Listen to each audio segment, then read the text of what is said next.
ملګرو عاجزانه درخواست ته کوم ملګرو عاجزانه دا ویډیو دومره شیر کړئ چې د هر مسلمان غوږ ته ورسیږي چې هر مسلمان د دې PSL نه خبر شي. السلام علیکم ملګرو، دا PSL دومره ضروری شو، دا کرکټ دومره ضروری شو چې زموږ نه خپل وروڼه هیر شو، دا خپل وروڼو سختې زموږ نه هیرې شوې، هغه مظلومان زموږ نه هیر شو او دا ظالمان زموږ نه هیر شو چې دغه ظالمانو اډورټایزمنټ کیږي په PSL کې. دا شرټونه تاسو ته ښکاري، دا شرټ دی د پیپسي او د KFC د دواړو اډورټایزمنټ پې کیږي.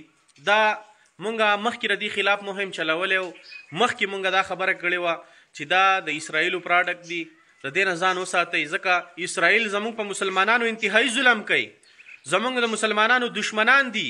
ولې مونږه د خپل دشمن هغه څیز هغه مونږه په خپل د مسلمان په ملک کې مونږه د هغې اډورټایزمنټ کوو او د هغې څیز مونږه اغوندو او د هغې نه مونږه پیسې اخلو. دا خو مونږه د خپلو مظلومانو مسلمانانو د هغې وینې څکو، مونږه د هغه اسرائیلو مدد کوو. دا تاسو ته د دې پته نه لګي چې یاره زمونږه د فلسطینیانو بایګانو سره څومره ظلمونه شوي دي، څومره په هغو سختې تېرې شوي دي، څومره د هغو سره ظلمونه وشو، سرونه یې وواله، د هغوی ټوکړې ټوکړې کړه، دنیا قسمه ظلمونه د هغو سره وشو. نن زموږ نه صرف د PSL له خاطره هغه مسلمانان هیر شو.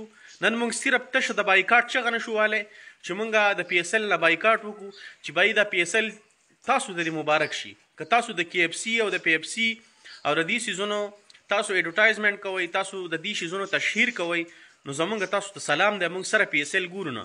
زه خو الحمدلله وخت سره کرکټ نه ګورم، کرکټونو شوقي نه یم، خو صرف دا اواز خپل ورونو غوږ ته رسومه چې دا KFC او دا پیپسي دا څیزونه دا د PSL کې د دې اډورټایزمنټ کیږي او د اسرائیل نه دا پیسې دې ته میلاویږي چې یاره زموږ د اسیس تاسو تشهیر وکئ، زموږ د اسیس تاسو مخکې کوئ، د مسلمانانو د ذهن نه دا وباسئ چې یاره دې څیز باندې پابندي ده، مسلمانان دا نه استعمالوي، مسلمانانو استعمال دا نه کوي. دا ظالمان اوس دومره ورسېده چې شرټونه یې ورته جوړ کړه او په شرټونو ته KFC لیبل هم ولګاو. دا ډېر لوی سازش دی او مسلمانانو د دې خلاف تاسو اواز چوت کړئ چې څومره نوجوانان دي. او ټولو ته وایم چې نوجوانانو د الله د رضا دپاره د خپلو وروڼو مظلومانو د دغو خاطره تاسو چې کوم دی نو د دې څیز نه بایکاټ وکئ، مه یې ګورئ.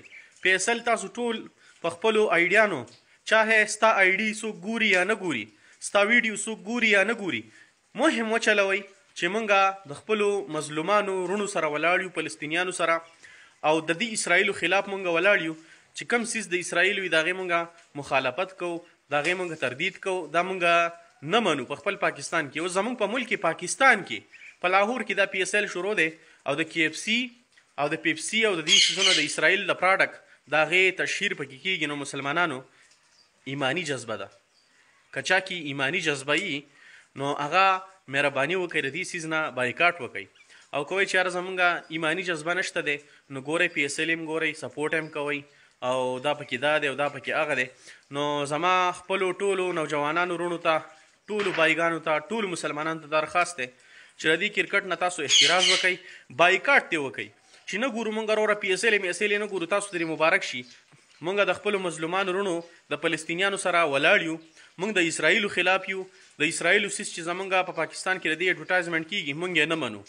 ملګرو عاجزانه درخواست ته کوم ملګرو عاجزانه دا ویډیو دومره شیر کړئ چې د هر مسلمان غوږ ته ورسیږي، چې هر مسلمان د دې PSL نه خبر شي، PSL لمیش نه هر مسلمان خبر شي چې یاره دې کې چې کوم اډورټایزمنټ کیږي دا زمونږ د مسلمانانو خلاف دي، زمونږ د مظلومانو فلسطینیانو خلاف دي، دا د اسرائیلو سپورټ دی په دې کې.